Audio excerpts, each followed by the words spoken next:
Muy buenas, familia. Basta que abramos la ventana, basta que abramos un periódico, que empecemos a googlear viendo noticias y nos damos cuenta que el mundo funciona mal, que algo está averiado. Y lo que está averiado no son simplemente las estructuras políticas, cuestiones de ideología, lo que está averiado es el corazón humano. Por eso en el programa de hoy vamos a analizar cuáles son esas consecuencias del primer pecado del hombre y cómo de alguna forma el pecado se va extendiendo por la humanidad, haciéndose cada vez una especie de tapiz más complejo, más tupido, con más fibras, con más hilos, hasta que se pone en juego esta maquinaria tan bonita de la historia de salvación que es la redención, porque no olvidemos que si primero vemos el color oscuro es para luego añadir blanco sobre negro. Pues familia, quedaos con nosotros en este programa de hoy.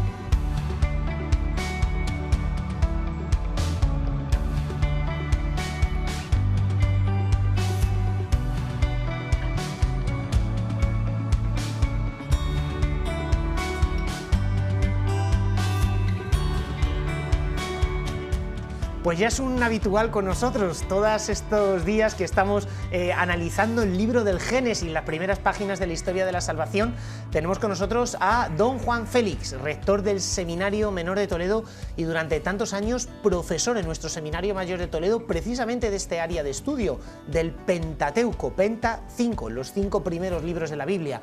Nadie como él en la diócesis de Toledo para hacer que nademos en un mar que a veces es difícil mantenerse a flote porque son tantas historias que a veces necesitamos siempre que alguien nos tutele, que alguien nos vaya llevando de la mano. ¿No te enseñan a nadar? Pues exactamente igual, nos tienen que enseñar a leer la Biblia y sobre todo a saborearla, a disfrutarla. Don Juan Félix, buenas tardes. Buenas tardes, Valentín. Vamos allá, el otro día nos faltó tiempo porque estamos disfrutando tanto, yo realmente, estaba con mi café y escuchándole, disfrutando una barbaridad. Vamos hoy a profundizar más en las consecuencias de ese primer pecado que cometen Adán y Eva. Sobre todo vamos a ver estas cuestiones que nos quedaron un poquito pendientes, como es el tema de los dolores de parto, el sudor del trabajo. Dios dirige ahí un discurso tanto al hombre como a la mujer. ¿Qué enseñanza espiritual sacamos de todo ello? Sí, vimos el último día cómo el ser humano, el hombre y la mujer, desobedecen a Dios y entonces ya se pone fin a esa armonía, se quiebra esa armonía que tenían con Él y también con la creación y consigo mismos. Veíamos también la respuesta de Dios a esta caída del hombre, cómo baja a hablar con ellos como si no hubiera pasado nada y comienza con ellos un diálogo de salvación, que es verdad que tiene tal vez forma de juicio, pero que va a llevar a una salida de redención. Nos quedamos, si no recuerdo mal, el último día comentando lo que se llama el protoevangelio. Exactamente, cuando Dios dice que algún día vendrá un Mesías que establece hostilidades entre la estirpe de la serpiente y la estirpe de la mujer, es decir, alguien que viene de la mujer y que llevará a cabo esa victoria que es el futuro Mesías. Así es. Esa es la sentencia que Dios pronuncia contra la serpiente, que como ya dijimos, representa a un ser personal, que es Satanás, enemigo de Dios y del hombre, y a continuación Dios pronuncia unas sentencias también sobre la mujer y sobre el hombre. A la mujer le va a decir que va a dar a luz con dolor y que va a sufrir la opresión por parte del marido, se va a sentir atraída por el marido y el marido va a utilizar esa atracción contra ella.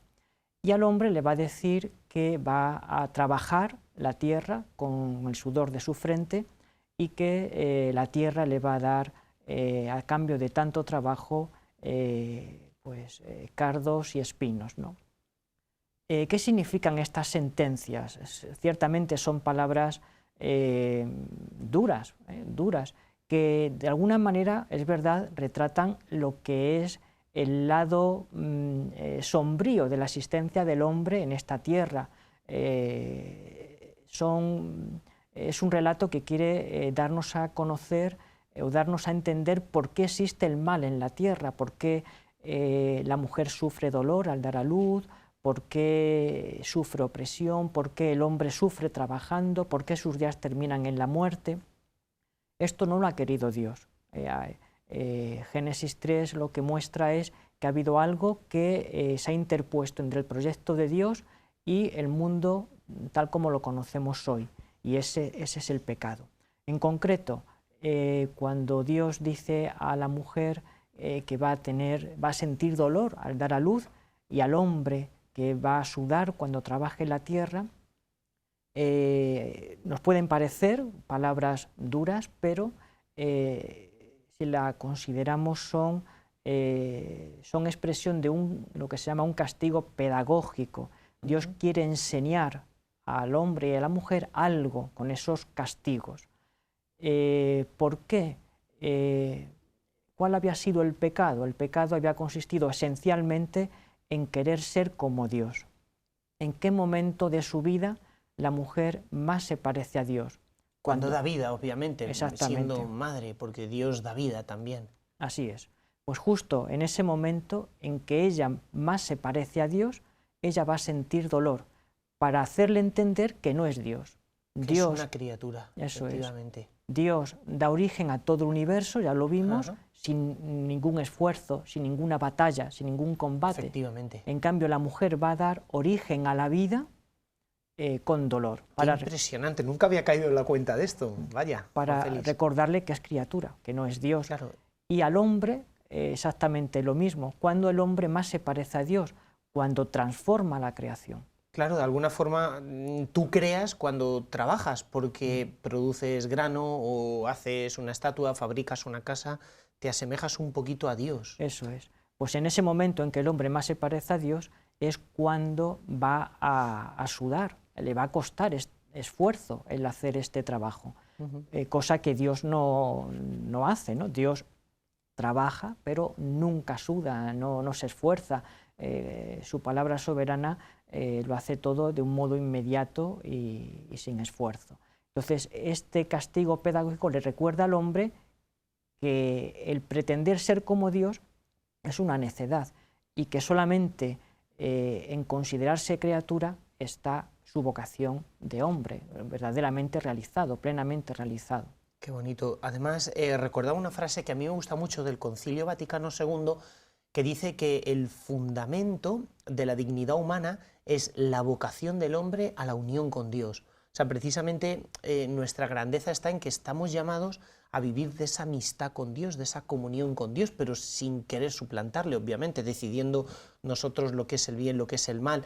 El otro día, cuando hablábamos precisamente de cómo el demonio seduce con esta capacidad, ¿no?, de crear el bien, crear el mal, crear los valores, que al fin y al cabo es lo que hace cuando el hombre y la mujer comen del fruto del árbol del bien y el mal, es la tentación de la filosofía moderna. O sea, cuando se dice, no, es que los valores dependen de lo que decida una mayoría parlamentaria, y si una mayoría parlamentaria decide que tal ser no tiene derecho a la vida, se puede practicar aborto, eutanasia o cualquier cosa. O sea, en el fondo, el mundo moderno vive de esta gran tentación, que es una revolución constante contra Dios, que en el fondo es contra la ley natural, contra la realidad. Es impresionante. Así es, además que cuando se quiere suplantar a Dios, se está rompiendo esa alteridad y por lo tanto se está rompiendo ese lazo de unión que hace al hombre ser hombre, ¿no? Hay algo muy bonito y lo leí en una ocasión, y es que aunque veamos cómo en el libro del Génesis el sufrimiento, en este caso de la mujer y del hombre, al dar a luz o al cultivar la tierra, aparece como un castigo, en realidad es un signo de la misericordia de Dios para que podamos volver a reconquistar ese paraíso perdido, ¿no? ¿En qué sentido?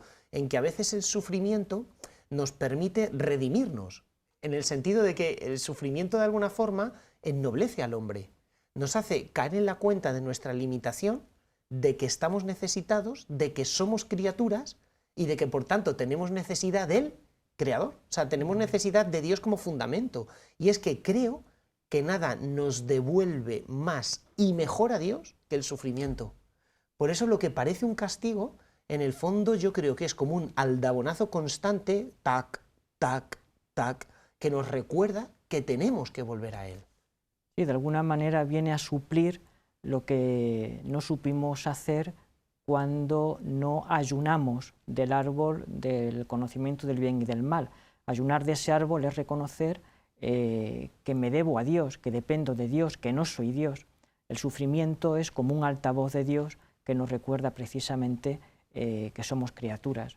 Qué impresionante. Don Juan Félix, pues vamos a seguir un poquito más adelante, porque también el hecho de que Adán y Eva se descubran como desnudos, esa desnudez, y que Dios los cubre, también esconde un significado espiritual más allá del detalle anecdótico de que en ese momento se dan cuenta que están desnudos. ¿Qué nos quiere decir la Biblia con ese comentario? Sí, la cuestión de la desnudez aparece en 3 ocasiones en el relato. En primer lugar, justo después de la caída, que dice que es el momento en el que, según la tentación, iban a conseguir todo aquello que deseaban, iban a llegar al clímax. Y en cambio, cuando llegan a ese supuesto clímax, dice el texto, se dan cuenta de que están desnudos. Viene el anticlímax. ¿Qué significa en ese caso la desnudez?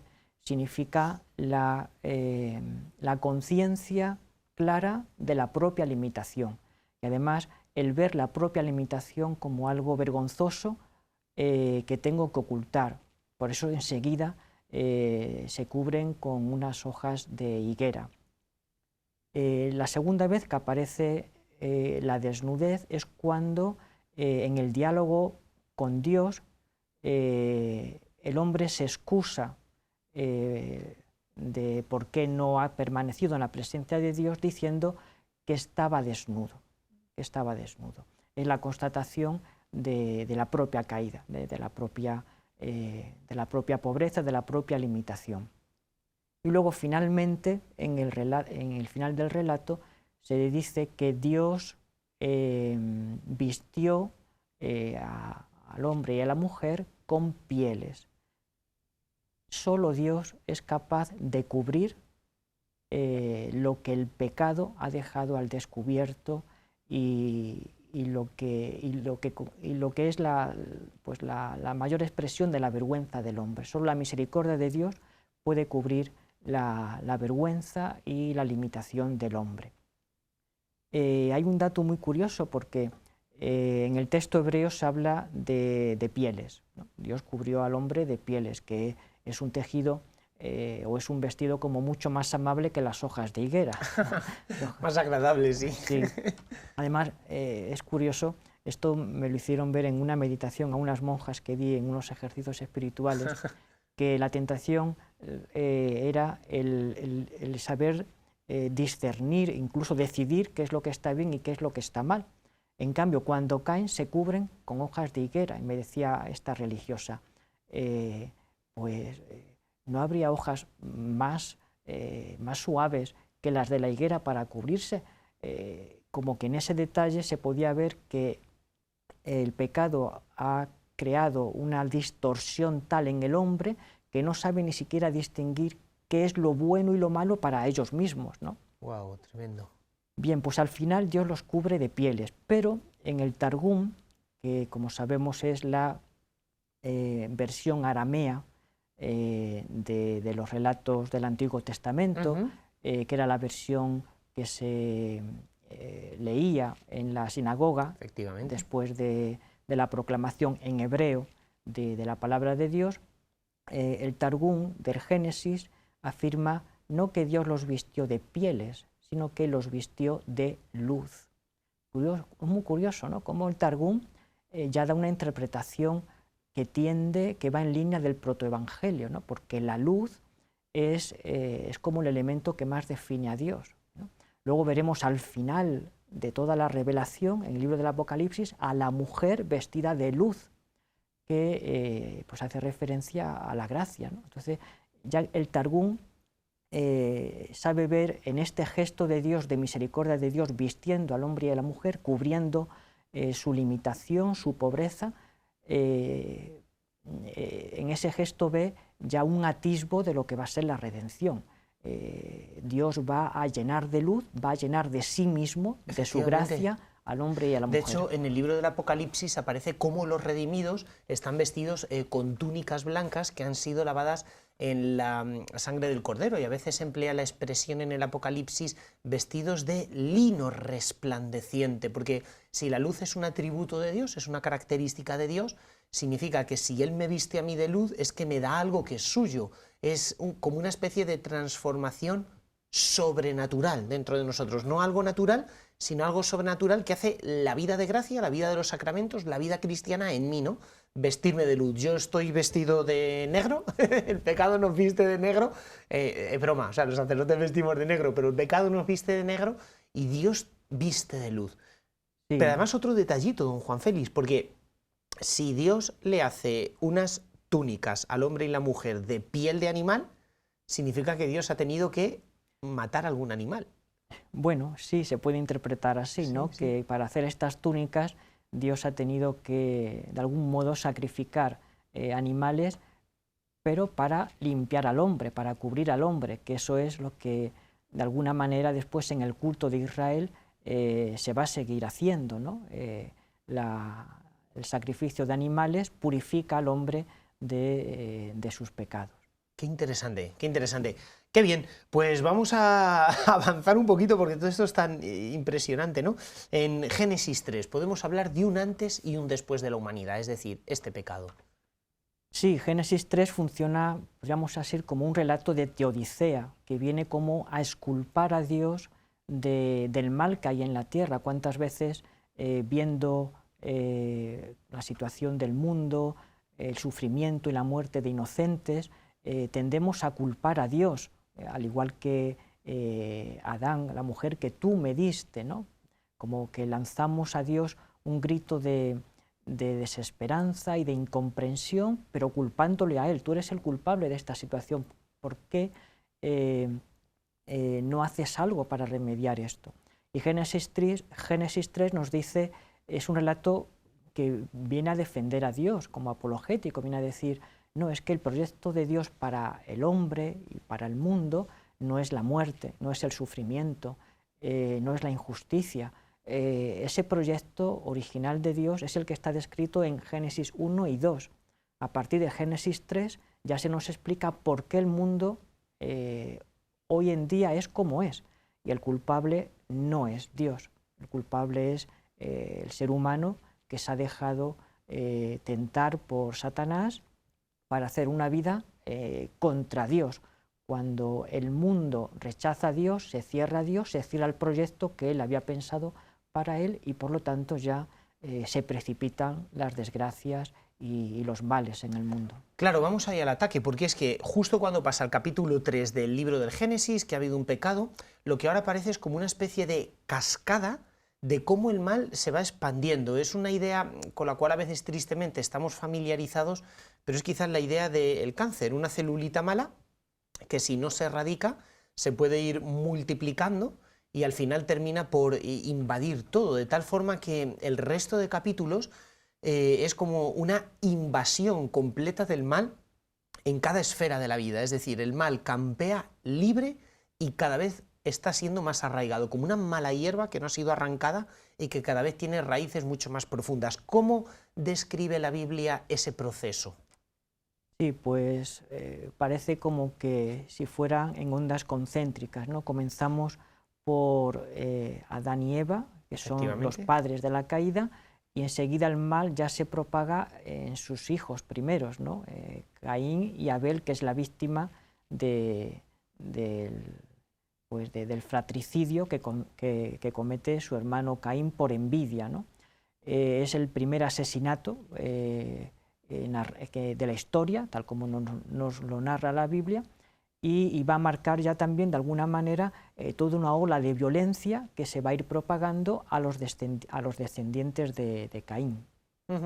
Porque en este caso, efectivamente, Caín es por este asesinato de alguna forma condenado a vagar errante, pero también incluso en el pecado de Caín, que es un fratricidio y que es horrible, además motivado por la envidia, que es un pecado tan diabólico porque es la tristeza por el bien del prójimo. Que tú dices, pero ¿cómo puede darme a mí tristeza el bien de otra persona? Pues la tristeza por el bien del prójimo, así de pobres somos.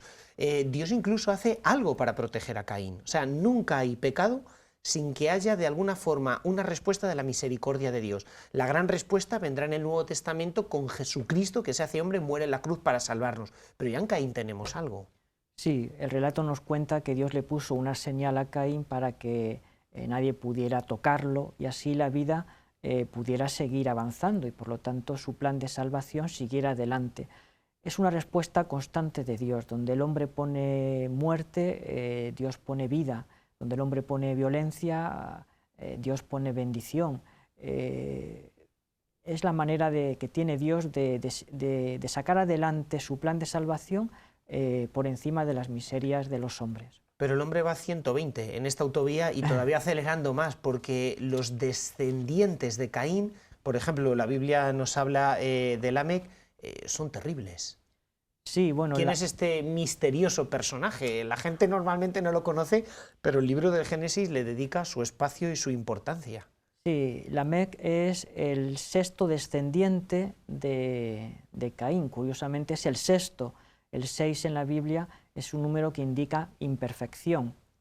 Y bueno, pues Lamec podríamos decir que está como afectado por dos pecados. El primero, por la bigamia. Se nos habla de que tiene dos mujeres, algo que no entra en el plan de Dios, puesto que hombre y mujer los creó. La pareja original es también, de alguna manera, es el modelo del proyecto de Dios para el hombre y la mujer, para el ser humano. Entonces, él tiene dos mujeres, la bigamia, y en segundo lugar, en un cántico que él entona para sus dos mujeres, él afirma que si Caín iba a ser vengado 7 veces, que era lo que Dios había dicho cuando le puso aquella señal, él va a ser vengado 70 veces 7.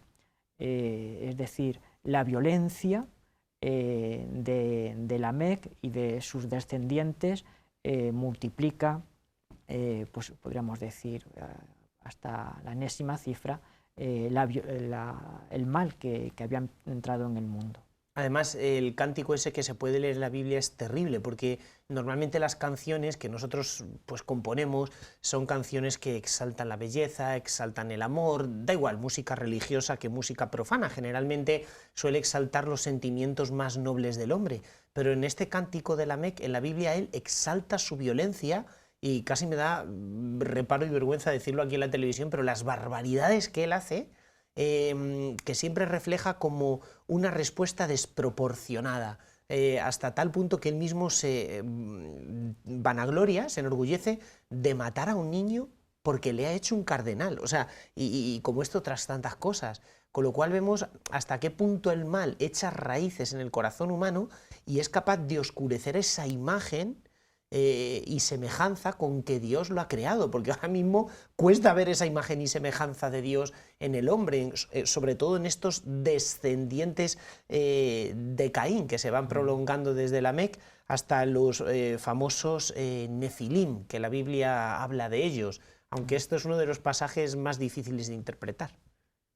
Sí, bueno, los Nefilim son unos gigantes, según nos lo narra el libro del Génesis. Recordemos que estamos también, obviamente, hablando de un lenguaje simbólico, sí, como efectivamente traíamos ya desde el inicio de los relatos de la creación. Sí, estos relatos recogen recuerdos antiguos que han llegado al autor sagrado, tienen un cierto carácter teológico, es decir, buscan explicar la causa teológica de una situación o de algo que existe, y incluso en algunos de ellos se recogen datos que pertenecen a los mitos extrabíblicos, aunque se recoge este lenguaje y estos recuerdos y estos datos mitológicos para dar una enseñanza de verdad, una enseñanza teológica. En concreto, los Nefilim se dice que son un linaje agresivo, violento de por sí, y que son el fruto de la unión de los hijos de Dios y las hijas de los hombres. Es un lenguaje difícil de entender. ¿Quiénes son los hijos de Dios? O sea, se juntan los hijos de Dios con las hijas de los hombres, es decir, humanos, con personajes que no sabemos quién son, y dan lugar a un linaje violento, que es como un lenguaje simbólico para explicar cómo el mal se densifica dentro de la historia y se expande. Sí. Se han dado varias respuestas a este pasaje. Para algunos, en alguna época de la tradición de la Iglesia, pues se ha hablado de una unión de los ángeles caídos con los hombres, que ha dado origen a este linaje pues violento. Pero lógicamente pues es una interpretación tal vez pues no, muy simbólica, sí, efectivamente, porque un ángel no puede tener un hijo con una persona. Puede ser simbólica en el sentido de decir que los ángeles caídos, es decir, el demonio y sus ángeles, seducen la voluntad, el corazón de los hombres, y en ese sentido hay una especie de matrimonio espiritual que lleva a la expansión del mal, como el demonio a nosotros pues nos seduce de alguna forma, pero... Sí, es una interpretación muy simbólica. Efectivamente. Otra interpretación es la que identifica a esos hijos de Dios con la descendencia de Set, que es el tercer hijo de Adán y Eva, y a las hijas de los hombres con los descendientes de Caín. Los hijos de Set no comparten esa maldad. Son buenos. Sí, que sí tienen la descendencia de Caín, pero va a haber un momento en la historia en que se va a dar una mezcla. Eso es como si, por ejemplo, los descendientes de Caín son los hijos de los hombres, porque viven al modo pecaminoso, al modo humano, como hemos visto en Lamec, y entonces, por otro lado, está la familia que viene de Set, que también será hijo de Adán y Eva, y todavía se conservan como buenos, no han dejado contaminarse por este mal, y ellos son los hijos de Dios. Y entonces lo que nos haría entender la Biblia, ¿no?, con esta imagen es que ambos linajes se funden, y hasta los hombres que eran buenos, ya su corazón se corrompe. O sea, el mal está tan expandido que ya incluso el corazón de los buenos es corrompido por el corazón de los malos, como cuando tenemos en un frutero una especie de manzana podrida y todas las demás se van pudriendo, algo así. Así es la influencia que cada uno de nosotros, si queremos sacar una enseñanza ya teológica, espiritual para nosotros, podría hablarnos de la influencia que nuestro comportamiento, nuestras palabras, nuestros hechos producen en los demás. Claro, y entonces eso ya da lugar a esa expansión del mal tan grande, precisamente en toda la humanidad, que ya tenemos pues el conocido episodio del diluvio universal. Cómo poder entender también el lenguaje y el significado, sobre todo profundo, que tiene la historia del diluvio, don Juan Félix. Sí, el relato del diluvio está presente también en relatos extrabíblicos. Se han encontrado en Mesopotamia, pero bueno, también se han encontrado en otras culturas, incluso de África. Es como el relato de un hecho que era conocido en la antigüedad y del cual y cuya memoria ha ido quedando y se ha ido transmitiendo de generación en generación en los pueblos, como un hecho realmente sucedido. Este hecho, que implicaba una inundación inmensa del mundo entonces conocido, nos estaría hablando de una vuelta a los orígenes. Si recordamos, Dios crea todo ordenando el tohu babohu. Es cuando Dios ordena, cuando comienza a existir todo. Uno de los días de la creación, Dios separa las aguas inferiores de las aguas superiores. Había la concepción entonces de que sobre la bóveda del cielo existía un gran depósito de aguas. Como si fuera un océano casi puesto del revés. Por eso vemos el cielo de color azul, porque estaría lleno de ese agua. Eso es, y cuando llovía es Dios que abre las compuertas de ese océano celestial y deja que esas aguas vuelvan de nuevo a la invadan tierra. otra vez. Es como si por culpa del pecado del hombre Dios volviera a deshacer la creación, como cuando tú tienes un dibujo hecho y utilizas una goma de borrar y empiezas ahí a borrar las líneas. Claro, Dios había separado las aguas de arriba del cielo de las aguas debajo de la tierra, y precisamente en establecer esa serie de separaciones claras consistía la creación. Entonces justo ahora tenemos todo lo contrario, o sea, la creación se desdibuja porque de alguna forma Dios como que pretende crear o recrear el mundo de nuevo. Así es. Es como un volver al tohu babohu, a las aguas que cubrían todo, y volver a recrearlo todo, a volver de nuevo a la vida, ¿no? Y lo hace a través de un hombre que es Noé, que es justo, se dice el texto, que es justo, que ante Dios actúa según la justicia, según el querer de Dios, y va a ser a través de él como Dios va a volver a repoblar toda la tierra. Como he dicho, este relato está también presente en narraciones extrabíblicas. Eso es una de las cosas que a mí me ha sorprendido cuando, estudiando la Sagrada Escritura, te tienes que asomar a la literatura de otros pueblos vecinos al pueblo de Israel, a Siria, Babilonia. Y es que la cuestión del diluvio no simplemente era algo muy del pueblo de Israel, sino que prácticamente todos los pueblos recordaban como que un acontecimiento que se perdía en los albores de la historia, una especie de inundación salvaje, había producido una especie de cataclismo, y están muchos relatos literarios. Así es. Este hecho, como dices, tuvo que ser un hecho histórico, recordado por todos los pueblos, pero el relato bíblico, que no podemos olvidar que forma parte de la revelación y está inspirado por Dios, utiliza este hecho para darnos una enseñanza de salvación, una enseñanza revelada. De hecho, encontramos parecidos y grandes diferencias entre el relato bíblico del Génesis, del diluvio, y el relato del diluvio extrabíblico, que hay que decir que es el que conservamos, es uno de el Gilgamesh del siglo XII a.C.,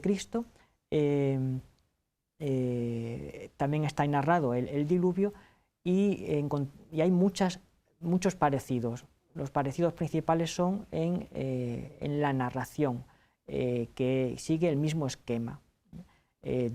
Los dioses, en el pasaje extrabíblico, decretan el diluvio.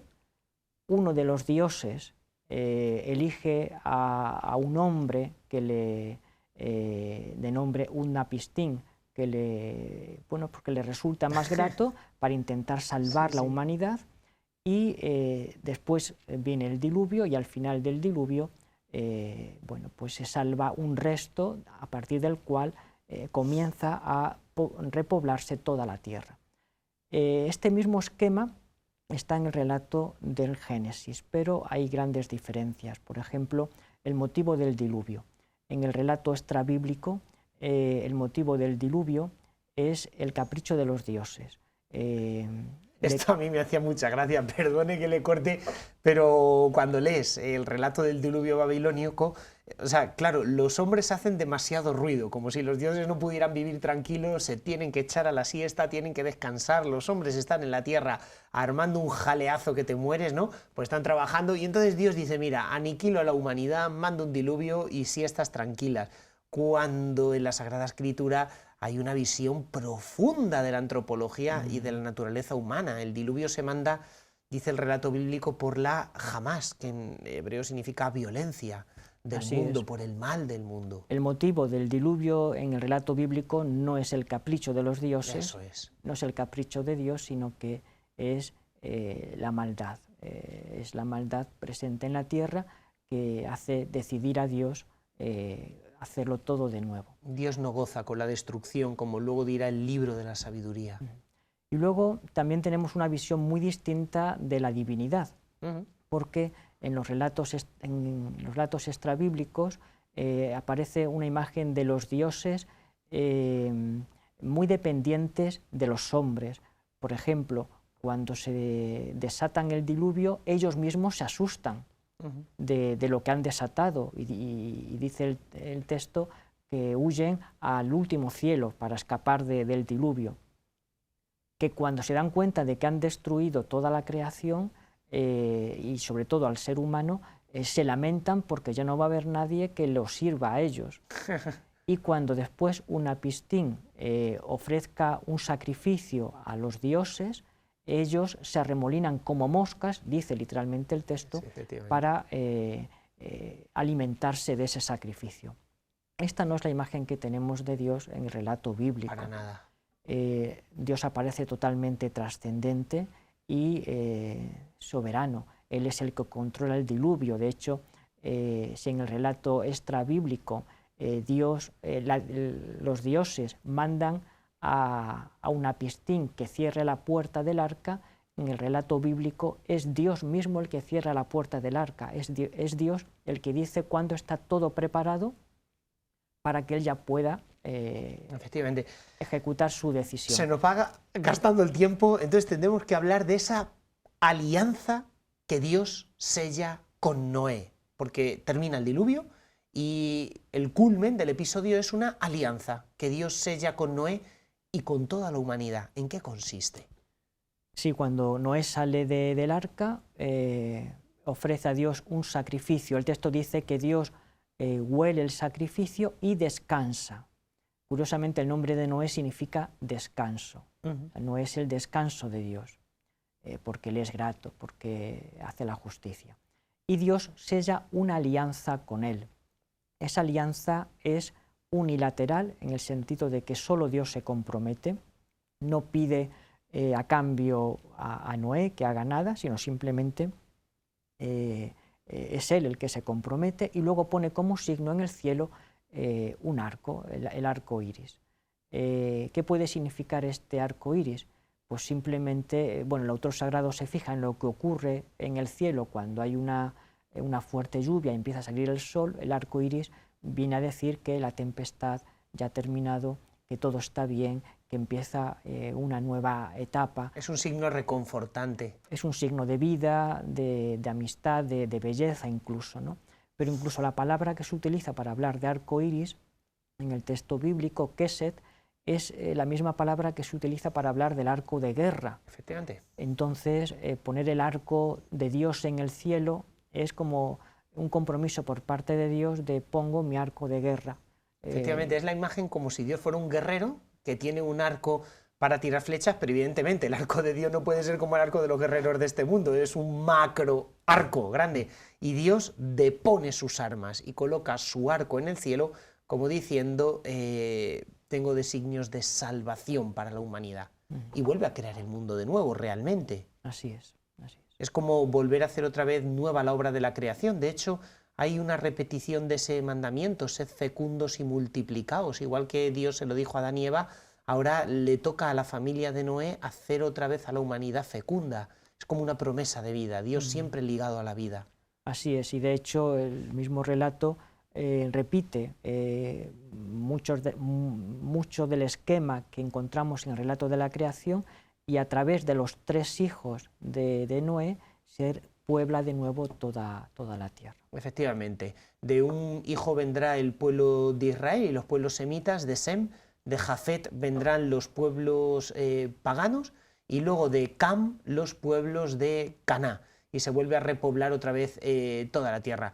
Bueno, pues querida familia, hasta aquí hemos llegado, el tiempo se nos va muy rápido. Don Juan Félix, muchísimas gracias por haber estado también con nosotros esta semana en esta entrega de Café con Fe. Y ya sabéis, aquí venimos a aprender, venimos a disfrutar, venimos a tomarnos nuestro café tranquilitos, a la vez que alimentamos nuestro espíritu, que se alimenta nada más y nada menos aquí con la palabra de Dios que Él nos está regalando. Así es que, querida familia, os invitamos a seguirnos cada semana, a poner este vídeo por YouTube, porque son tantos los detalles que se nos ha dado que, bueno, lo tenemos en el YouTube del canal diocesano para volver sobre él y estudiar el texto bíblico como merece la pena hacerlo. Así es que, querida familia, ya sabéis, con los pies en la tierra, pero con el corazón en el cielo. Nos vemos la semana que viene.